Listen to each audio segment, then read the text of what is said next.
Renungan harian ini diadaptasi dari buku renungan harian Start Bina Warga GKI.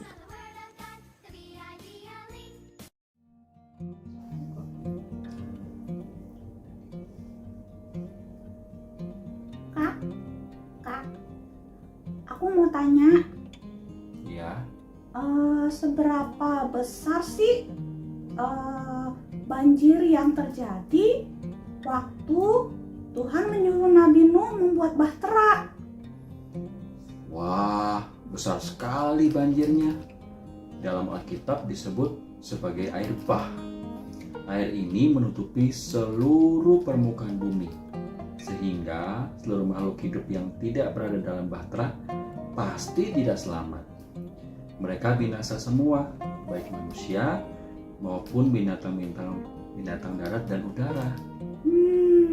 Jadi tidak ada yang selamat ya Kak, selain Nabi Nuh dan keluarganya.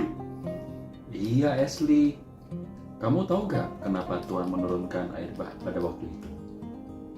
Kalau yang aku baca di Alkitab menurut firman Tuhan, karena Tuhan marah terhadap manusia yang telah berdosa. Betul banget. Pada waktu itu, manusia sangatlah jahat. Semua melakukan kejahatan. Tidak ada yang mau bertobat dari dosa-dosa mereka. Ketika dilihat Tuhan bahwa kejahatan manusia besar di bumi dan bahwa segala kecenderungan hatinya selalu membuahkan kejahatan semata-mata, mereka tidak melakukan apa yang Tuhan kehendaki. Semua melanggar keinginan Tuhan.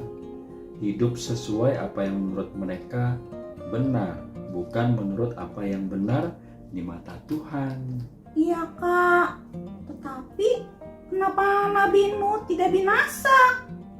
Apakah Nabi Nuh tidak jahat sehingga diselamatkan oleh Tuhan? Betul, Ashley. Alkitab di Kejadian 6 ayat 9 mengatakan bahwa Nabi Nuh adalah seorang yang benar dan tidak bercela di antara orang-orang sezamannya. Dan Nuh itu hidup bergaul dengan Allah.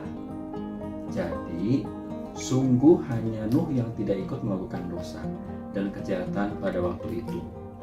Bahkan dikatakan Nuh hidup bergaul dengan Allah. Artinya, dia memiliki hubungan yang baik dengan Tuhan. Nuh seorang yang taat sekali kepada Tuhan.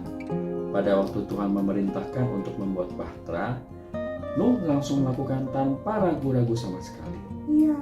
Nuh tidak bertanya alasan apapun, dia hanya taat kepada Tuhan yang memberikan perintah kepadanya.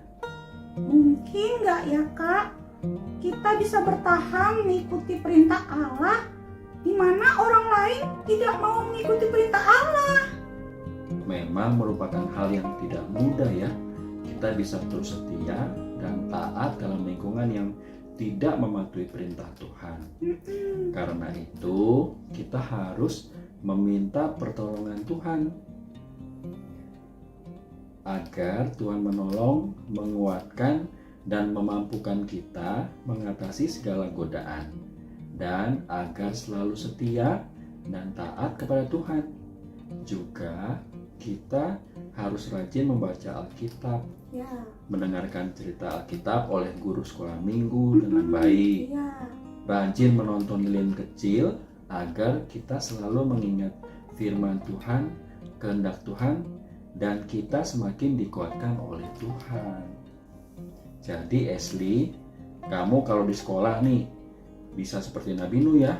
Bila ada ajakan teman-teman yang tidak sesuai dengan firman Tuhan, misalnya ada yang mengajak mencontek, mengajak membuli teman lain, mengambil barang teman tanpa izin, merusak milik orang lain, kamu harus melakukan apa, Ashley?